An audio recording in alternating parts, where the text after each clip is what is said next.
Welcome, everyone. Today, we're jumping into the tasty world of German food. We'll learn how to talk about what we enjoy eating and drinking, and even how to ask others about their favorites. We'll focus on the verb essen to eat, how to form questions with was, and using the definite articles der, die, das with food items, things that can trip up English speakers. At the end, we'll have a review and some exercises for practice. Let's get started. Hello everyone, and welcome back. Great to see you all. Let's quickly recap. Lesen, Means to read. spielen, Is to play. essen, Means to travel. zeichnen, To draw. kämpfen, To fight. ah, To live. dra, Is city and is village. Fantastic. Today, we'll be building on this vocabulary to talk about where people live and what they do. ich lese gerne Bücher. Ich lese gerne Bücher. Ich spiele gerne Fußball. Ich spiele gerne Fußball. Was isst du gerne? Was isst du gerne? Ich esse gerne Pizza. Ich esse gerne Pizza. Great. Notice Emily's question, was ist du gern? It's a direct but effective way to ask. In German, the verb ist comes before the pronoun du. This is a crucial rule. The typical order is was verb subject. Many English speakers try to translate directly, which leads to mistakes like ich essen gern Pizza. That's wrong. You need to say, ich esse gern Pizza. Ja, ich mag Pommes. Ja, ich mag Pommes. Let's talk about mögen and lieben. Both mean to like, but lieben expresses a much stronger feeling. It's similar to the English love. Mögen is for things you enjoy without being obsessed about. Emily used magst du, a perfect way to ask about fries. Saying ich lieb Pommes is technically correct, but it sounds a bit over the top. You can say it about family. Ich lieb mein family makes sense. Make sure to choose the right level of affection. Ich trinke gerne Wasser.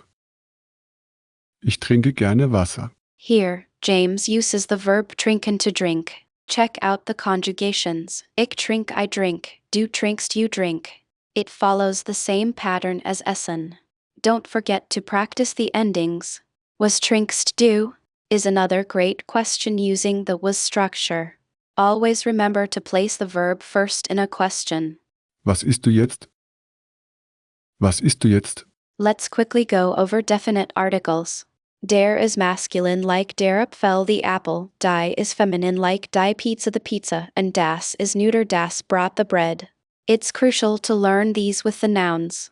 For instance, saying ich esse der Pizza is incorrect. You need to say, ich esse die Pizza. Make sure to memorize them together. Remember, small mistakes can lead to big misunderstandings. Ich esse gerne Äpfel. Ich esse gerne Äpfel. Here's a quick tip on pronunciation.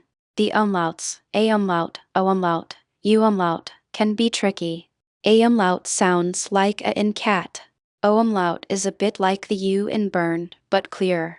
U umlaut is a rounded e sound like su. Try saying Äpfel apples, Earl oil, and Übung exercise. Listen closely to native speakers online to grasp the sounds correctly. Remember, giving it a go, even if it's not perfect, is better than not trying at all. Meine Familie isst gerne Brot. Meine Familie isst gerne Brot. Gibt es noch Essen? Gibt es noch Essen? Today, we're going to introduce the word, which means a lot or much. It's incredibly useful for describing quantities of food and drink. We'll see how it works with both countable and uncountable nouns, which are crucial for accurate sentence construction in German. Understanding viel expands our ability to express preferences more completely. Ich möchte gern viel Apfelsaft, bitte. Ich möchte gern viel Apfelsaft, bitte. Excellent. Notice that with uncountable nouns like Apfelsaft apple juice, we use viel. It's essential to remember that quantities need to align with noun types. Viel isn't used with nouns that can be counted, like Apfel. This distinction is important for grammatical accuracy and natural-sounding German. Try to keep it in mind. Trinkst du viel Kaffee? Trinkst du viel Kaffee? Very good question, James. When responding to a question using viel, remember to agree with the grammatical structure. If the question uses viel, you should reply using viel as well. It's all about consistency. We'll practice forming responses in the next scene, focusing on expressing agreement or disagreement.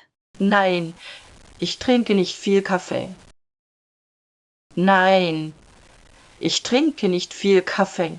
Today, we'll be exploring the phrase, Ein bisschen. which translates to a little or some in English.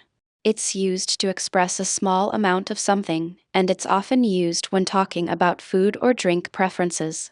Notice it doesn't change based on gender or case, making it relatively straightforward to use. We'll practice using it to express small likes. Ich möchte ein bisschen Kuchen, bitte. Ich möchte ein bisschen Kuchen, bitte. Excellent, Emily. Ein bisschen.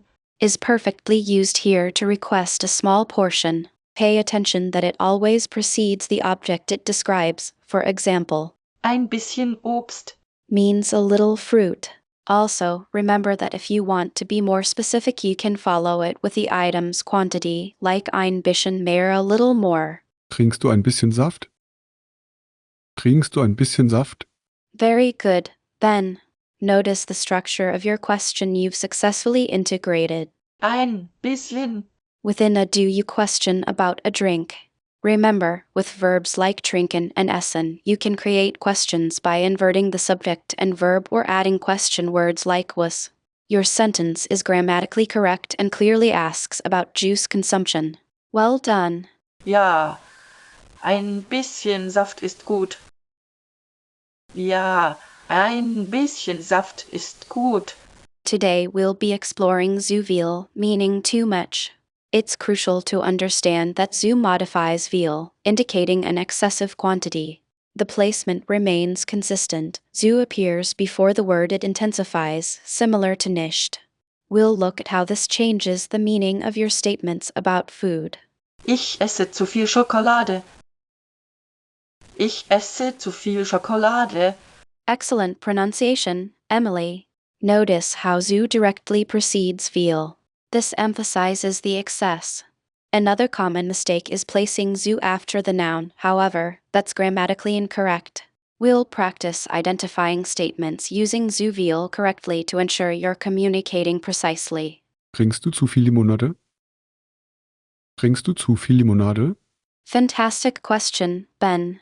You've correctly used zu viel within an interrogative sentence. Remember that the word order changes slightly when asking questions in German. The verb comes sooner. This example also reinforces how to create questions using du and incorporating negative quantity. Let's explore it further. Nein, ich trinke nicht zu viel Limonade. Nein, ich trinke nicht zu viel Limonade. Today, we'll be practicing ordering food and drinks at a cafe. We'll focus on using polite phrases like, Ich hätte gern. I would like, and understanding how to specify exactly what you want amongst multiple options. This builds upon our previous knowledge of mercht and introduces the more formal het gern for a refined tone. Ich hätte gern einen Apfelsaft, bitte. Ich hätte gern einen Apfelsaft, bitte. Excellent, Emily. Using Ich hätte gern. is a very polite way to order. Notice the comma placement with bit. A slight variation involves using gern as an adverb modifying het. Ich het einen gern. This structure enhances formality. Let's practice adjusting the order to include specific requests, like quantity or additions. Gibt es hier auch Kuchen mit Schokolade? Gibt es hier auch Kuchen mit Schokolade? Well done, Mark. Your question is perfectly constructed. The use of hierarch is vital when inquiring about availability. It translates to here, too, or do you also have? It's a very common and natural phrase in German. Also notice the inversion of verb and subject, a key grammatical point when forming questions. Welchen Kaffee trinken Sie am liebsten? Welchen Kaffee trinken Sie am liebsten? Great question, Emily. You've seamlessly integrated am liebsten, which means the most or best. This is a versatile phrase, often used with verbs like mergen or trinken. Remember, this showcases an emphatic reliance on lieben. Your expression demonstrates subtle nuance. It is key to specifying your preferred item. Ich mag Cappuccino am liebsten. Ich mag Cappuccino am liebsten. Fantastic, Mark. Confidently using am liebsten again. Notice that while the subject ich is conventional, it's also omitted when clear from context. This adds a touch of conversational brevity, aligning with natural speech patterns. We'll now explore adding additional descriptions and details in our requests. Kann ich bitte einen großen Kakao mit Sahne haben? Kann ich bitte einen großen Kakao mit Sahne haben? Today, we'll be focusing on gern, which translates to gladly or with pleasure and is often used to express liking something. You'll frequently hear it in responses like ich esse gern. It indicates willingness and enjoyment. It modifies the verb with positive intention, so use it to imply you're happy to eat, drink something. It's a key addition to expressing your food preferences smoothly. Excellent, Emily. Notice how gern comes directly before the verb. This is a very consistent pattern in German. It's placed before the conjugated verb like essen in your sentence. Think of it as a signal that you are expressing a positive sentiment, a willingness to engage in the action. Mastering this placement will help you form many similar sentences. Ich trinke gerne Milch. Ich trinke gerne Milch. Great, David. Gern works perfectly with trinken as well. Remember, it represents a willingness, a pleasure. This construction isn't limited just to essen and trinken. It can be used with many other verbs to express willingness. The placement continues to be the same, before the verb. Was möchtest du gerne essen? Was möchtest du gerne essen? Ich bin hungrig. Ich bin hungrig.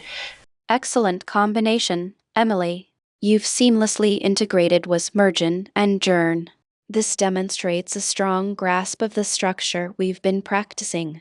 The question formation is correct. Using gern here adds a touch of politeness and suggests wanting to know about someone's preference in a friendly way.